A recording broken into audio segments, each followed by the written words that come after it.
왕들의 이야기 네 번째 시간입니다. 욕심이 재앙의 근원이라 라는 제목으로 같이 말씀 보겠습니다. 나폴레옹이라는 사람이 그 유럽을 전체를 통치하려고 했던 야망으로 불탔던 사람이었습니다. 이제 욕심이 끝이 없었어요. 프랑스 한 나라를 다스리는 것을 넘어서서 전 유럽을 통일하고 유럽의 지배자가 되야겠다라는 야망이 아주 끝이 없는 사람이었습니다. 그러니까 인생의 전쟁이 멈추질 않아요. 그러니까 왕으로 있는 내내 전쟁했던 사람입니다. 이 사람이 했던 유명한 말이 내 사전에 불가능이 없다라는 말이죠. 근데 그렇게 큰 소리 쳤던 나폴레옹도 불가능이 있었습니다. 유일하게 정복하지 못한, 유럽 안에 있는 나라 중에 정복하지 못한 나라가 있는데 영국이었어요. 이 영국은 우리가 아는 대로 섬나라 아닙니까? 영국을 정복하려면은 해군력이 강해야 되는데 프랑스는 내륙 안에 있기 때문에 해군이 약해요. 영국을 점령할 수가 없었던 겁니다. 몇 번 점령하려고 하다가 실패했어요. 그래서 이 나폴레옹이 생각하는 게 무엇이냐면 대륙 봉쇄를 하는 겁니다. 아예 영국을 고립시켜가지고 이 대륙하고 연결을 그냥 막아버리는 거예요. 그러면 영국이 항복하고 프랑스가 영국까지도 지배할 수 있을 것이다라고 생각을 했는데, 그럼 영국 우리가 잘 아는 대로 산업혁명이 일어났단 나라입니다. 자원이 많아요. 그러니까 영국은 스스로 혼자 잘 살 수 있는 나라였어요.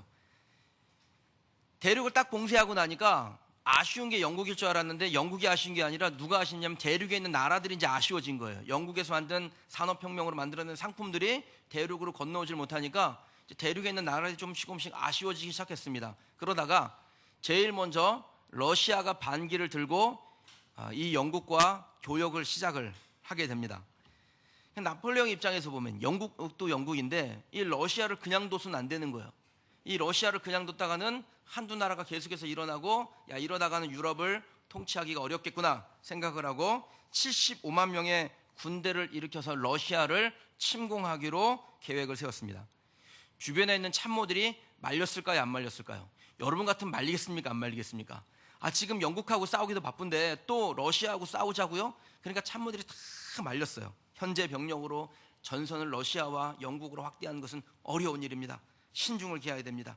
그렇게 말리는 중에 이 러시아 대사가 그 소식을 듣고 나폴레옹을 찾아왔습니다. 그리고 사람이 그 일을 계획할지라도 그 걸음을 인도하시는 분은 하나님이시라고, 이 전쟁은 하나님이 원하시는 전쟁이 아니니 참아야 합니다. 하지 마셔야 됩니다. 이렇게 말렸는데 나폴레옹이 하는 말이 계획하는 사람도 나, 이루는 사람도 나, 이렇게 딱 잘라 말하고 전쟁을 시작합니다. 지난주에 살펴본 그 비극의 주인공 르호보암하고 똑같죠. 아무튼 욕심에 눈이 멀면 하나님의 말씀도 들어오지 않는 법이니까 누가 뭐라 그러는 건 하나님의 말씀이 어떻건 자기의 생각, 자기 욕심대로 하는 겁니다. 러시아하고 전쟁하면 금방 이길 줄 알았는데 이 나폴레옹의 예상과 달랐어요. 전쟁이 빠르게 끝날 줄 알았더니 전쟁이 길어지면서 러시아에서 겨울을 맞이하게 됩니다. 얼마나 춥겠어요, 러시아가. 여러분들 가보셨죠, 러시아? 저도 못 가봤습니다. 얼마나 춥겠어요, 이 추운 나라가. 그러니까 이 러시아 정부를 갖다가 기후에 적응을 하지 못하고 21만 명이나 되는 엄청난 사상자를 내고 후퇴를 하게 됐습니다. 간신히 나폴레옹도 파리까지 돌아왔는데 이 러시아 원정의 후유증으로 결국 나폴레옹이 몰락하게 됩니다. 야고보서 1장 15절 말씀해 보면요, 욕심이 잉태한 즉 죄를 낳고 죄가 장성한 즉 사망을 낳는다라고 말씀해요. 그럼 욕심에 빠지면 눈에 보이는 것이 없어집니다. 그 욕심이 사람을 죄로 끌고 갑니다. 그래서 죄로 달려가다 보면 그 결과가 어떻게 됩니까? 결국에는 사망에 이르게 되는 것입니다. 성경은 우리가 낙원을 잃어버리게 되는 이유는 욕심 때문이라고 말씀해요. 아담과 하와가 에덴이라는 낙원을 얻었습니다. 그런데 그 낙원에서 쫓겨나게 된 이유가 뭡니까? 하나님과 같아지려고 하는 욕심이 아담과 하와에게 있을 때 하나님께서 그 아담과 하와에게 주신 에덴을 빼앗아 버리셨어요. 하나님과 같아지려는 명예욕, 천하만국의 영광을 차지하고 싶은 권력욕, 남들보다 더 가지고 싶은 그 소유욕이 죄의 원인인 것입니다. 욕심을 통제하지 못하면요, 죄가 시작되고 죄가 무르익으면 멸망으로 달려가는 것이 모든 사람의 인생이에요. 저나 여러분이나 욕심 잘 다스리지 못하면 그대로 망하는 겁니다. 이 마귀가 아담과 하와를 유혹했던 그 욕심으로 누구도 유혹하냐? 예수님도 유혹합니다. 그러니까 아유 나는 욕심 같은 거에 별로 넘어갈 사람이 아니에요. 마귀가 아무리 꼬여도 저는 안 넘어가요. 천만의 말씀이요. 마귀는 아담과 하와는 물론이요, 예수님도 유혹하려고 했던 사람이에요. 공생애 시작하시면서 그 광야에서 40일을 금식하시는데 마귀가 그 40일 금식하는 중에 찾아오죠. 그래서 무엇으로 예수님을 유혹하냐? 욕심으로 유혹합니다. 생존의 욕심으로. 여러분, 사람이 살고자 하는 욕심처럼 무서운 게 있을까요? 사람이 물에 빠지면요, 그 물에 빠진 사람 건지러 가면 안 됩니다. 기진맥진할 때까지 내비로 둬야 돼요. 아니면 이 구조하는 요원들 어떻게 하는지 아세요? 뒤로 가가지고 뒤통수를 빡 쳐요. 그래가지고 잠시 기절시킨 다음에 질질질 끌고 나온다는 거예요. 얼마나 생존 욕심이 강한지, 일단 물속에 들어갔는데 누구라도 붙잡으면 조련도 그냥 감당 못하고 거기서 그 얼마나 힘이 억센지 거기서 꼼짝없이 같이 죽는다는 겁니다. 인정의 욕심이 사람에게 얼마나 강합니까? 권력의 욕심이 얼마나 강합니까? 여러분, 마귀는 지금도 이 탐욕으로 사람을 유혹하고 넘어지게 하고 결국은 멸망에 이르게 하는 것입니다. 조금만 더 그 욕심을 통제하지 못하면 결국 망하게 된다는 거죠. 성경이 우리에게 줄기차게 말하고 있는 것은 욕심이 재앙의 근원이라는 겁니다. 그럼 우리가 하나님께 아무것도 구하지 말고 그냥 뭐 하루하루 주어지는 삶이 있으면 그 삶대로 그냥 살고 뭐 이러라는 겁니까? 이런 필요를 채우는 것과 욕심을 부리는 것은 다른 거예요. 하나님은 우리에게 우리의 필요를 위해 일용할 양식을 구하라고 하셨습니다. 그러니까 구하는 것은 당연한 거예요. 그런데 그것이 욕심이 되어서는 안 된다라는 겁니다. 더 좋은 것을 주실 하나님을 기대하며 욕심 부리지 않고 하나님께서 주신 것에 자족하면 행복을 경험하게 된다라는 것이 하나님께서 우리에게 주신 말씀이세요. 자족으로 주님을 경험할 것인지 탐욕으로 멸망할 것인지 우리의 선택에 달렸습니다. 오늘 본문에요, 이 탐욕을 다스리지 못해 멸망으로 간 사람이 나옵니다. 북이스라엘의 초대 왕이었던 여로보암이라는 사람입니다. 그는 하나님께 선택을 받고 북이스라엘이라는 새로운 나라의 왕으로 부르심을 받았습니다.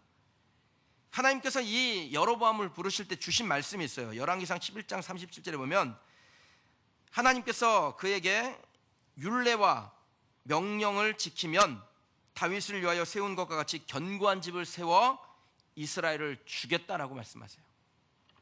그러니까 하나님의 법도와 명령을 지키면 그의 인생은 승승장구하고 형통의 대로가 열리는 것입니다. 그렇게 하나님께서 계획하신 거예요. 그런데 첫 시작은 좋았는데 인생의 마지막에 참 비참하게 이를 데 없는 사람이 되었습니다.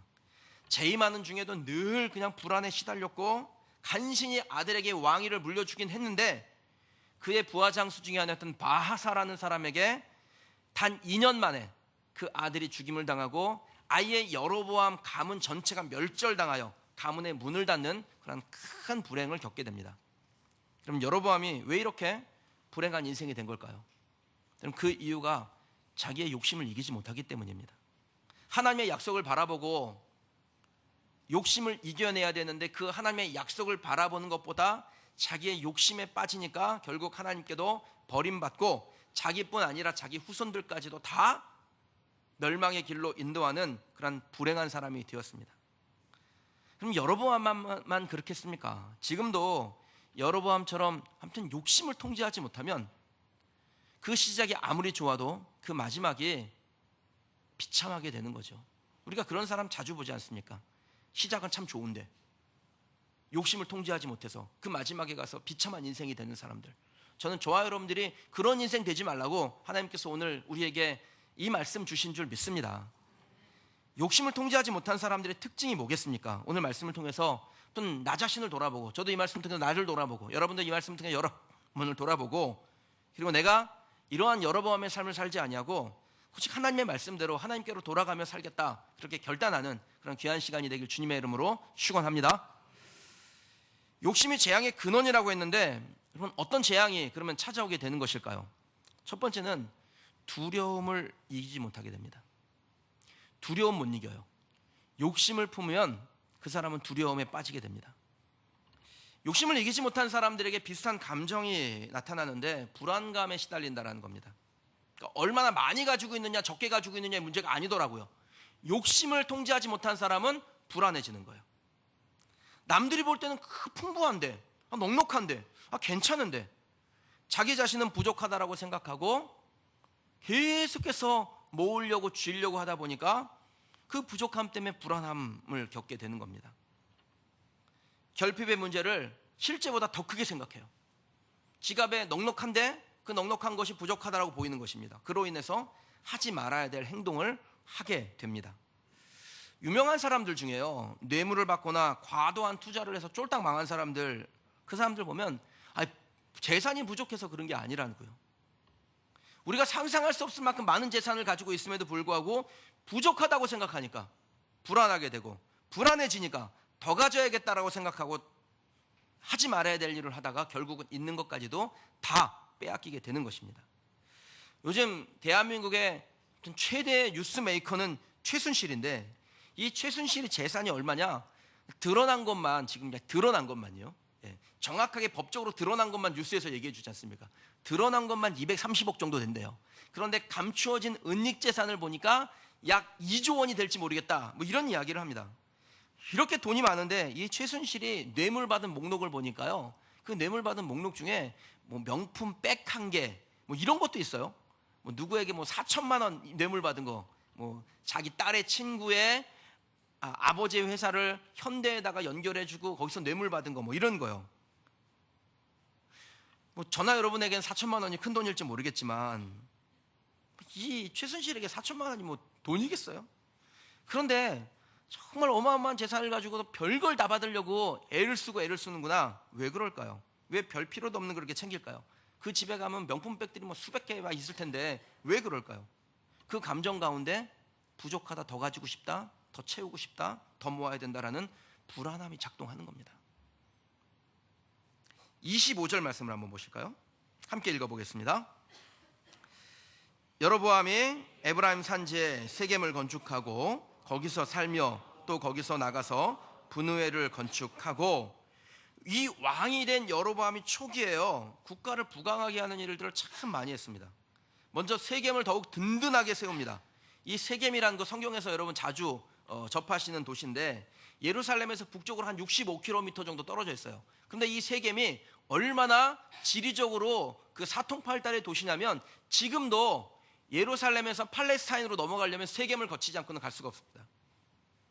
그러니까 그만큼 발전된 도시, 괜찮은 곳이에요. 거기에 수도를 세우고 성벽을 쫙 세워서 근사하게 나라를 시작한 겁니다. 이 세겜이 에브라임 산지 곡창지대를 끼고 있는데, 세겜 안에 뭐가 있냐면 성경에 보면 야곱의 우물이라는 곳이 있습니다. 이 야곱의 우물, 그러니까 물의 근원이에요. 수자원이 풍부한 곳이에요. 이런 세겜에 든든하게 수도를 건축했으면 마음이 좋아야 되잖아요. 세겜만 건축한 게 아닙니다. 그 다음에 나가서 세겜 근처에 분우엘이라는 성을 건축하는데, 이 분우엘은 야곱이 하나님을 만났던 분이엘의 다른 이름이에요. 근데 이 수도인 세겜을 방어하는 데 있어서 아주 중요한 요새성이었습니다. 그러니까 우리도 수도 서울을 방어하기 위해서 곳곳에 이 위성도시들이 있잖아요. 우리도 그 위성도시 중에 하나에 사는 거지 않습니까? 그런데 이 분우엘을 잘 건축해서 요새성으로 만들어 놓으니까 이제 수도도 안정감을 갖게 되었습니다. 국가의 기반을 다지고 더욱더 부강한 국가를 이루기 위해서 노력하면 좋았을 텐데, 여로보암이 딱 분우엘을 건축한 다음에 어떤 마음이 드냐? 이 여로보암이 그때 가졌던 마음, 그 감정을 성경이 이렇게 표현합니다. 그의 마음에 스스로 이르기를, 누가 와서 얘기해 준 게 아니에요. 왕이시여, 지금 우리나라가 위기에 빠졌습니다, 이렇게 얘기해 준 게 아니라 자기 스스로 생각하기를, 이제 나라가 다윗의 집으로, 즉 르호보암에게로 돌아가리라. 스스로 자기의 부족함, 연약함, 채워지지 못한 거, 그 불안함 가운데 빠져들어가게 되었다라는 겁니다. 뭔가 부족하고 나는 정통성도 없고, 그러니까 왕으로서의 자격도 없다. 그렇기 때문에 더욱더 뭔가 이 나의 왕의 자격을 강화시킬 수 있는 일을 해야 된다. 쓸데없는 생각을 하게 되는 것이죠.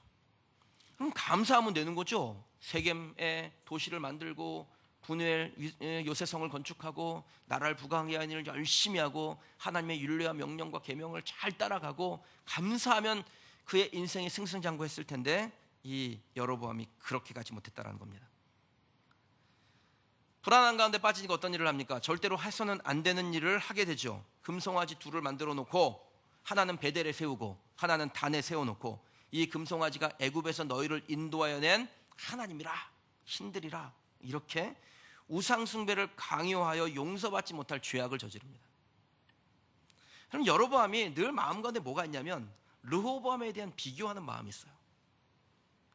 솔로몬의 아들 다윗의 손자 그 르호보암, 집안이 좋은 잘 준비된, 하여튼 뭐 나와는 씨가 다른, 거기다가 예루살렘은 성전을 가지고 있으니까 백성들이 성전을 바라보면서 입맛을 다시고 성전으로 가고 싶은 마음이 들고, 그랬을 때 난 어떻게 하면 될까? 쓸데없는 걱정에 빠져서 하나님의 말씀과 율례를 따라가지 못하고 이상한 일을 합니다. 그냥 말씀대로 가면, 열심히 하면 하나님께서 다 알아서 높여주실 텐데 늘 누군가와 비교하고 백성들이 자신을 버릴까 두려워하고 불안해하니까, 쓸데없는 비교의식에 빠지니까 욕심이 앞서니까 해서는 안 되는 일을 하게 되더라는 것입니다. 그럼 여러분의 최대 실수가 뭡니까? 하나님의 약속을 놓치는 거예요. 저와 여러분 인생을 살면서 최대 실수가 뭔지 아세요? 하나님의 약속을 놓치는 거예요.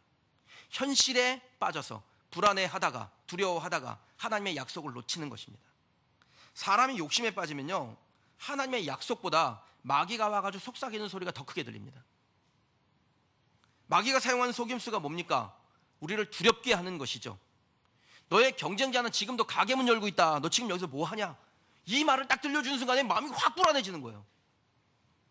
야, 너의 경쟁자는 지금 학원 가서 공부하고 있는데 너 여기서 지금 뭐 하고 있냐? 봉사하고 그러다가 언제 공부 다 떨어졌고 대학 떨어질래? 이 말 한마디가 마음을 확 불안하게 만드는 것입니다. 네 경쟁자는 매달 10%씩 적금 드는데 넌 10%씩 교회에다 갖다 바치냐? 그래서 언제 경쟁자이길래? 이 말 한마디에 훅 가는 거예요, 사람들이. 경쟁자를 그런 식으로 해서 이길 수 없다. 넌 지게 될 거야. 이 말 한마디 들려줄 때 여러분, 하나님의 말씀을 못 잡으면은 마귀의 말에 넘어가게 됩니다. 마귀가 우리의 마음 가운데 넣어주는 것은 다른 거 아니에요. 두려움이에요. 그리고 마귀가 속삭이는 것은 굉장히 사실에 가까워요. 사실처럼 들립니다. 그럼 계산해 보면 그렇죠. 6일 일하는 사람하고 7일 일하는 사람하고 누가 더 잘 살겠습니까? 소득의 11조를 내는 사람하고 소득의 11조를 적금 드는 사람하고 누가 더 부자가 되겠습니까? 하나님의 약속을 붙잡으면 진다, 이길 수 없다, 이 불안에서 빠져나올 수 없게 되는 것입니다. 사랑하는 성도 여러분, 마귀는요 우리를 욕심에 빠지게 만듭니다. 아무튼 주의를 지키지 말고 일하라 그래요. 그렇게 유혹합니다. 더 많이 소유해야 된다라고. 안 그러면 넌 미래가 불안해진다고. 내년에 불경기 찾아올지도 모르는데 지금 열심히 모아야지. 이거 우리에게 자꾸 속삭이는 것입니다. 그 욕심에 빠져 마귀의 뜻대로 살면 어떻게 됩니까? 두려움의 종이 되는 거예요. 내가 뭘 소유하고 있는지 그다음부터 중요하지도 않아요. 그냥 마귀의 두려움의 종이 돼서 마귀에게 넘어가 항상 두려워하며 불안해하며 부족하며 그러고 사는 것입니다. 하나님의 약속이 거짓말처럼 들려요. 하나님의 약속이 허황된 얘기처럼 들려요. 그런데 그 마귀의 유혹을 끊고 욕심을 놓고 하나님의 말씀을 붙잡고 지금 내 형편과 상황이 어떻든 이 말씀대로 되리라 붙잡으면은 하나님의 말씀이 쫙 떠올라서 사실처럼 보입니다. 여로보암의 문제는 왕으로서 얼마나 준비가 되어 있느냐 없느냐, 그 나라에 성전이 있냐 없냐, 이게 아니었습니다. 여로보암의 문제는 뭐냐? 인간의 욕심에서 시작된 그 두려움을 이기지 못했다라는 겁니다. 27절을 한번 보실까요? 함께 읽어보겠습니다. 만일 이 백성이 예루살렘에 있는 여호와의 성전에 제사를 드리고자 하여 올라가면 이 백성의 마음이 유다 왕 된 그들의 주 르호보암에게로 돌아가서 나를 죽이고 유다 왕 르호보암에게로 돌아가리로다. 쓸데없는 고민을 하죠. 쓸데없는 고민.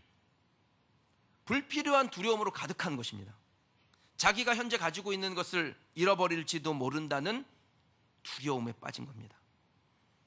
자기 왕국을 잃어버리고 내 목숨을 잃어버리게 될까 봐 무서웠습니다. 그 두려움을 이기지 못하니까 말씀을 못 잡는 거예요. 내가 너를 다윗처럼 너의 집을 견고하게 세우리라, 이 말씀을 못 잡는 거예요. 사람이 두려워하는 이유는 간단합니다. 특히 신자가 두려워하는 이유는 더욱 간단하죠. 하나님의 말씀을 전적으로 신뢰하지 못할 때 두려운 거예요. 그러면 우리는 하나님의 말씀을 믿는 겁니다.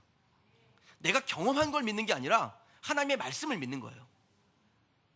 여기 와서 사람들이 뭐 강단에서 어떤 사람들이 뭐 간증을 하고 우리는 그 간증을 믿는 게 아니에요. 그 간증 가운데 그 사람에게 역사하신 하나님이 내게도 동일하게 역사하신다고 성경에 기록해 놨으니까 이 성경을 믿는 겁니다.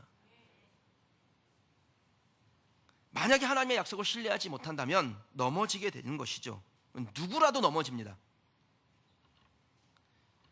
눈앞에 펼쳐진 환경, 우리의 상황을 바라보면 그대로 꼬꾸라지게 되어 있습니다. 이거는 무엇을 소유했느냐와 상관이 없어요. 많다고 불안하지 않은 거 아닙니다. 하나님의 약속의 말씀을 못 잡을 때 불안해집니다. 하나님의 약속을 붙잡으면 두려움으로도 빠져나올 수 있는데 그 약속을 못 잡는 사람은 결국 두려움 때문에 해서는 안 되는 일을 하게 됩니다. 처음에는 작은 것부터 합니다. 그리고 점점점 그것이 커지고 커져서 나중에는 하지 말아야 될 일도 하게 되는 것입니다. 그럼 두려운 생각이 딱 드세요. 그럼 그때 뭐 하셔야 되냐? 하나님의 말씀을 붙잡으세요. 내가 오래 기도했는데 안 됐어요. 그럼 어떻게 하면 됩니까? 말씀을 그때 붙잡으셔야 돼요. 두려운 생각이 들 때 우리가 하나님의 약속을 붙잡는 것이 가장 우선되기를 주님의 이름으로 축원합니다. 적금 통장 가입하고 보험 들고 이런 거 하세요. 언제 해야 되느냐? 하나님의 약속을 붙잡은 다음에 하세요. 하나님의 약속을 붙잡지 않고서는 아무리 보험을 많이 들어도 절대로 그 불안함 가운데 빠져나올 수가 없습니다. 제가 2004년에 어려운 형편에 내 친구가 보험을 한다 그래가지고 그 친구 도와준다고 보험을 하나 가입해 놓은 게 있는데요. 그 친구는 보험을 관두고 딴 거 하는데 그 보험을 승계한 보험 그 설계사가 주기적으로 저한테 전화를 해요. 전화를 해서 뭘 하냐면 저를 불안하게 만들어요. 사장님, 올해 사장님은 이제 목사님인 줄 알아요. 우리 교회도 한번 왔어요. 목사님이라고 병 안 걸리는 거 아닙니다. 어디서 병 걸리는 목사를 만나고 왔는지 아무튼 목사님이라고 병 걸리지 않는 거 아닙니다. 자식이 3명이나 되는데 그 생떼 같은 어린 자식들, 목사님 돌아가시면 이 자식들 어떡합니까? 제가 뭐라 그랬을까요? 제가 뭐라 그랬을 것 같습니까? 하나님이 도와주신다고요? 네? 그린시티 교회 성도들이 아주 훌륭하십니다 그랬습니다. 그러면 하나님이 나를 도우신다라는 그 약속을 놓쳐버리면요, 우리를 불안하게 하는 정말 수많은 사람들의 이야기에 견딜 수가 없는 거예요. 하나님의 약속을 믿는 사람은 세상을 겁내지 않습니다. 세상을 겁내지 않는 순간부터 전세는 딱 역전이 되고 세상이 믿음의 사람들을 두려워하기 시작합니다. 온전히 주님을 믿으면 세상을 두려워하지 않고요, 도리어 세상이 우리를 두려워하기 시작한다는 거예요. 감당하지 못할 사람이 됩니다. 히브리서 11장을 우리가 믿음장이라 그래요. 거기에 믿음의 선진들이 나와요. 그 믿음의 선진들이 쭉 나오고 마지막 부분에 이름 없는 사람들의 그 복음을 위하여, 예수를 위하여 희생했던 그 일들이 나오고 맨 마지막에 38절에 무슨 말이 있냐면 이런 사람은 세상이 감당하지 못하느니라. 그럼 저와 여러분이 세상이 감당하지 못할 성도들이 되길 주의 이름으로 축원합니다. 하나님의 약속을 믿고 사는 사람들은 세상이 감당하지 못하는 법입니다. 저와 여러분이 세상이 감당하지 못할 사람, 세상이 두려워하는 사람, 그래서 세상을 이기는 사람이 되기를 주님의 이름으로 축원합니다. 하나님의 약속을 믿고 사는 사람들에겐 두려움의 영이 떠나고 하나님의 영이 그를 다스려서 주의 영과 동행하며 하나님의 영이 인도하신 대로 이 땅 가운데서 승리하고 마지막 그날에 하나님의 나라에 영광스럽게 들어가게 될 줄 믿습니다. 성령이 임재하신 사람에게 요한복음 16장 33절에 어떤 일이 일어나는지 말씀하고 있는데요, 이것을 너희에게 이르는 것은 너희로 내 안에서 평안을 누리게 하려 함이라. 세상에서는 너희가 환난을 당하나 담대하라, 내가 세상을 이겼노라. 예수 그리스도가 세상을 이겼다면 그 예수님과 동행하는 저와 여러분들도 세상을 이기게 될 줄 믿습니다. 사랑하는 성도 여러분, 현실이 우리를 압박해도, 환경이 우리를 두렵게 해도 하나님의 약속을 철저하게 붙잡고 나아가는 사람에게는요, 이 세상을 이길 힘을 우리 예수님께서 주실 줄 믿습니다. 세상을 이기고 마귀를 이기는 예수님의 능력이 저와 여러분의 능력이 된 줄 믿고 또 그렇게 살아가기를 주의 이름으로 축원합니다. 욕심이 재앙의 근원이라고 했는데 어떤 재앙이 우리에게 임하게 될까요? 우리가 욕심을 놓지 못하면. 두 번째는 그럼 편리함의 함정에 빠집니다. 28절 말씀 같이 한번 좀 읽어보실까요? 함께 읽겠습니다. 이에 계획하고 두 금송아지를 만들고 무리에게 말하기를 너희가 다시는 예루살렘에 올라갈 것이 없도다. 이스라엘아, 이는 너희를 애굽 땅에서 인도하여 올린 너희의 신들이라 하고, 북이스라엘과 남유다가 나누어진 다음에 북이스라엘에 생각지도 못한 일이 생겼어요. 여러분, 이스라엘 백성들은 성전 공동체입니다. 그러니까 성전이 있어야 돼요. 제사를 지내야 돼요. 그런데 성전이 있는 예루살렘은 남쪽에 있으니까 북이스라엘로 끊어진 백성들이 도대체 제사 지내기가 어려운 거예요. 그래서 그 사모하는 마음을 가지고 이제 성전에 나가서 제사를 지내려고 예루살렘까지 갑니다. 근데 여러분, 예루살렘까지 갔을 때 이 북이스라엘 백성들이 얼마나 괄시천대를 당했겠어요. 생각해 보십시오. 저 배신자들 하고 비난하고 조롱하는 그 수모를 다 이기고 제사를 지내야 되니까 이스라엘 백성들의 마음이 막 불편해지기 시작하는 겁니다. 괜히 나라는 나눠가지고 막 이런 마음이 들기 시작하는 게 이제 여로보암에게도 느껴지기 시작한 거죠. 그 민심을 전달받은 여로보암이요, 마음이 극도로 불안해졌습니다. 27절에 이 백성이 예루살렘에 있는 여호와의 성전에 제사 드리러 갔다가 거기서 평안을 얻으면 나를 버리고 여로보암에게로 돌아가리라, 나를 죽일지도 모른다, 두려움에 벌벌벌 떱니다. 지금까지 내가 열심히 해놓은 것이 다 물거품이 될지도 몰라라는 불안함 가운데 머물게 되죠. 그래서 머리를 짜내서 생각하는 게 뭐냐, 금송아지 2개를 만들어 가지고 하나는 베델이란 도시에, 하나는 단이란 도시에 세워놓고 이 금송아지가 애굽에서 너희를 인도해야 되는 하나님이라고 백성들을 속이는 것이었습니다. 그런데요, 그럼 이 열토당토하는 일이 여로보암의 마음에도 잠시 위로가 되고 백성들에게도 순간적인 위로가 됩니다. 30절에 보면요, 이 일이 죄가 되어 백성들이 단까지 가서 그 하나에게 경배했다라고 말씀해요. 그러니까 예루살렘에 못 가니까 뭐라도 하나 만들어 놓으면, 그리고 거기서 경배하면, 그걸로 대신하게 하면 백성들의 마음이 좀 나아지겠지. 근데 실제로 그렇게 하니까 그렇게 되더라는 거예요. 그럼 얼마나 편했겠습니까? 국경 넘어가지 않아도 되고, 괄시도 안 받아도 되고, 멀리 안 가도 되고, 거기 가면 뭐 엄격한 율법이 있는데 여기 뭐 대충대충 하는 거 아니에요. 법도도 없으니까. 거기다가 거짓 제사장 세워놓고 거짓 제사장이 하나님께 계시받는 것도 아니고 그냥 자기 마음대로 하니까 거짓 위로를 거기서 얻는 것입니다. 내가 예배 한번 드렸다, 제사 한번 지냈다, 할 거 다 했다, 의무 방어전 치렀다, 이 가짜 위로를 얻는 겁니다. 하나님이 받느냐 받지 않느냐는 중요해지지 않아져요. 그 다음부터는요. 근데 이런 시도가 그 당시에만 있었냐? 지금도 있습니다. 이런 편리주의로 값싼 위로를 받으려는 시도가 늘 있어 왔고 지금도 있다라는 거예요. 예를 들면요, 주일에 놀러 가고 싶어요. 그런데 우리 교회 예배 드리고 가려고 했더니 9시부터래. 난 8시에 차를 타야 되는데 그럼 어떻게 하면 됩니까? 제가 좋은 방법 알려드려요. 저 옆에 교회 가면 7시에 드린 예배 있습니다. 거기 가서 의무 방어전 하면 되죠. 아니면 그냥 놀러 간 거기서, 거기 뭐 교회 없냐, 하나님은 다 편지하시다며, 여기저기 다 계시다며, 그러니까 거기 가서 예배 드리면 되지. 그렇게 자기 스스로 위안을 삼는 겁니다. 성도가 봉사하는 게 당연하죠. 오늘 제가 저도 입에 단내가 나가지고 아침에 9시 예배 드리고 끝나자마자 세례 교육을 하느라고. 그런데 거기에 재직이 되면, 세례 받으면 당연히 해야 될 교인의 의무가 뭐냐? 봉사예요. 그래서 그걸 그냥 열심히 침튀게 하면서 입에 단내나게 가르치고 올라왔는데, 여러분, 성도가 봉사하는 건 당연한 거예요. 그런데 몸으로 하면 피곤하지 않습니까? 그러니까 어떻게 하면 됩니까? 그냥 간식 보낼게요 이러고 끝내는 거예요. 얼마나 편리하고 좋아요. 그때나 지금이나 똑같이 진행된다라는 겁니다. 그럼 편리를 추구하면 원칙이 무너집니다. 편리를 추구하면 반칙을 하게 됩니다. 반칙을 자꾸 하다 보면 반칙이 원칙이 되는 수가 있습니다. 전혀 죄의식이 없어져요, 반칙을 하는데도. 여로보암에게 당장의 급한 문제는 뭡니까? 백성들이 제사 지내러 예루살렘에 가는 걸 좀 막아보는 거예요. 급한 대로 베델하고 단에다가 막 송아지 만들어 놓고 이게 하나님이야, 그러니까 여기다가 제사를 지내면 돼, 그럼 너희들 괜찮아.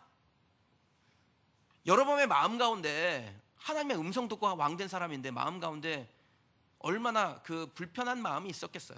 당장에 이 위기를 좀 모면해 보려고 이 일을 벌리긴 했는데 불편하죠, 마음에. 그러니까 하나님께, 하나님 이번 한 번뿐입니다, 딱 한 번만요, 그랬을 거예요. 아무튼 성도들에게 딱 한 번만요, 이게 문제예요.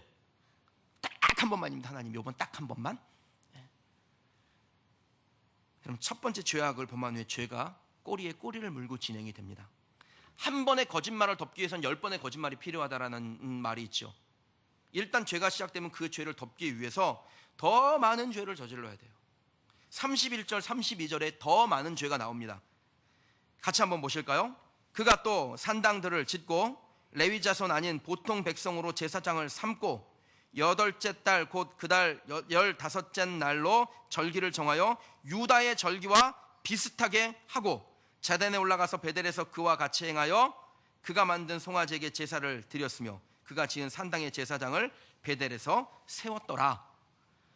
베델과 단뿐 아니라 곳곳에 뭘 세웁니까? 우상 숭배할 수 있도록 산당을 세우는 거예요. 이제는 베델과 단에 가는 것도 귀찮아졌어요. 그러니까 어떻게 합니까?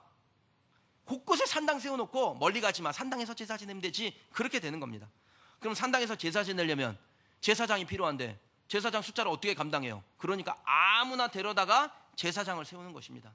율법에는 레위 사람만 제사장을 세울 수 있는데 그냥 아무나 데려다가 제사장 세워놓고 그 사람에게 제사를 집례하게 합니다. 이게 원어적인 표현은요, 마구잡이로 세우다라는 뜻을 가지고 있어요. 마구잡이로 세우는 거예요. 그냥 하고 싶은 사람들. 율법에 정하지 않은 날에, 편한 날에, 사람들이 많이 올 수 있는 날, 좋은 날에 최상의 서비스를 해주는 거예요. 자주 방문해 주시라고. 순간에 위기를 모면하려는 인간의 욕심에서 시작된 죄가요, 걷잡을 수 없이 번져가는 것을 오늘 말씀 가운데서 보는 것입니다. 이게 죄의 특성이에요. 죄라는 게 뭐냐? 그냥 처음에는 한 번만이에요. 작은 거 하나만. 손도 안 댔어요. 보기만 했어요. 이걸로 시작합니다. 그런데 죄가 죄를 낳고 더 큰 죄를 만들어내고 결국은 그 죄가 우리의 인생 전체를 멸망으로 이끌고 가는 겁니다. 처음에 죄를 지면 죄책감이라는 게 생겨요. 후회가 됩니다. 근데 자꾸 하다 보면 그게 몸에 익어가지고요, 아주 익숙해져요. 주일 성수 한번 어기면요, 그렇게 마음이 불편할 수가 없어요. 그렇게 마음이 불편한데 그게 자꾸 진행이 되다 보면은 아예 10년을 안 가도 전혀 죄책감이 없어요. 네. 죄에 대해서 무감각해진다는 겁니다. 자기 편리한 대로 하나님의 법도를 대신하고 하나님과 결국엔 단절되게 되는 삶이 됩니다. 말씀대로의 반대가 뭘까요? 말씀대로의 반대로, 네 마음대로? 예. 말씀대로의 반대는 편리한 대로입니다. 편리한 대로. 하나님 중심이 아니라 나 중심으로 살고 말씀대로 아니라 편리한 대로 사다 보면 하나님의 법도가 사라지고 정성이 사라지고 결국은 하나님께서 내 중심에서 사라지게 됩니다. 사랑하는 여러분, 저와 여러분들에게 하나님께서 이 말씀을 주시는 이유는 뭐겠습니까? 그냥 말씀대로 살기를 원하시는 하나님의 마음이 담겨져 있는 줄 믿습니다. 오직 하나님의 말씀대로 살기를 좀 노력하십시다. 좀 불편할 수 있어요, 말씀대로 살면. 그런데 그냥 말씀대로 살기를 노력하는 저와 여러분 되기를 주님의 이름으로 축원합니다. 중국의 그 유명한 학자 중에 장자라는 학자가 있죠. 이 장자가 하루는 사냥을 나갔는데 이상하게 생긴 까치가 한 마리 딱 있어가지고 까치를 잡으려고 활시를 쫙 켜놓는데 그렇게 활시를 켜고 활을 놀려다 보니까 이 까치가 정신이 없더래요. 자기가 활시를 켰는데 관심도 없더래요. 그럼 뭘 하나 이렇게 봤더니 이 까치가 사마귀 한 마리를 잡아먹으려고 이렇게 노려보고 있더라는 겁니다. 그 사마귀는 뭘 하나 그랬더니 매미 한 마리를 잡아먹으려고 이렇게 노려보고 있더래요. 그래서 그걸 보면서 야, 인생이란 게 참 허무하구나. 그러고서는 활시를 내려가지고 딱 돌아서려고 하는데 어떤 남자가 몽둥이를 들고 내려치려고 하더래요. 보니까 자기도 까치를 잡으려는 그 욕심에 빠져가지고 정신을 잃어서 그 남자의 밭을 완전히 엉망으로 만들어 놨던 거예요. 그럼 욕심이 우리의 마음에, 우리의 심령에 무감각을 가져옵니다. 내가 뭘 하고 있는지를 모르게 만들어요. 욕심에 빠지면 내가 뭘 하고 있는지를 모르게 만들고 내가 어떤 위기에 빠졌는지는 모르고 그냥 그러고 가는 것입니다. 두려움에 빠져서 하지 말아야 될 일을 하게 합니다. 우리의 마음을 급하게 만들어서 그냥 당장에 편리한 것을 선택하게 합니다. 결국에는 하나님의 길을 떠나게 합니다. 그럼 부족해도 괜찮습니다. 하나님의 말씀대로 가는 저와 여러분, 우리 교회 되기를 주님의 이름으로 축원합니다. 좀 불편해도 괜찮습니다. 좀 말씀대로, 원리대로, 법도대로 행하는 삶이 되길 원합니다. 그러면 두려움을 이기고 편리함을 추구하는 것에서 빠져나와 하나님을 기쁘시게 하는 것이 뭔지 우리의 마음에 관심이 있고, 그리고 우리의 그 하나님을 기쁘시게 하는 것을 통해서 하나님께서 우리에게 더욱더 풍성한 것으로 허락하여 주실 줄 믿습니다. 오늘 예배하시는 모든 성도님들에게 이런 믿음의 결단이 일어나기를 주님의 이름으로 축원합니다.